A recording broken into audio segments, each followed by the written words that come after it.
चिंचोली गावातील मोठ्या प्रमाणात वाळू उपसा बेकायदेशीरपणे मोठ्या प्रमाणात होत असून आदिवासींच्या मोठ्या प्रमाणात भावना दुखावल्या गेल्या आहेत. त्यांच्यावर प्रशासन दुर्लक्ष करीत आहे.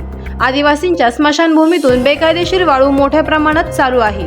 त्याकरिता त्यांनी उपोषण आंदोलने देखील केलेली आहेत. तथापि प्रशासन कोणत्याही प्रकारची दखल घेत नाही असे म्हणणे आता तरी वावगे ठरणार नाही. एकलव्य संघटना युवा जिल्हाध्यक्ष किरण माळी यांनी आवाज जनतेचा न्यूज चॅनलच्या प्रतिनिधींशी बोलताना व्यक्त केले आहे.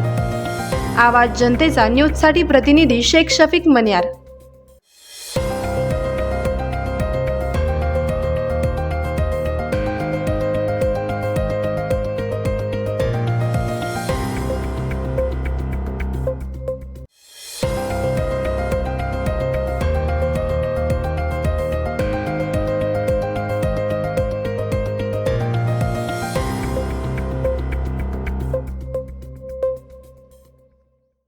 करायचं आहे लाईव्ह कार्यक्रम किंवा आहे कसले आंदोलन, जनसामान्यापर्यंत पोहोचेल आपला हक्काचा आवाज, आवाज जनतेचा.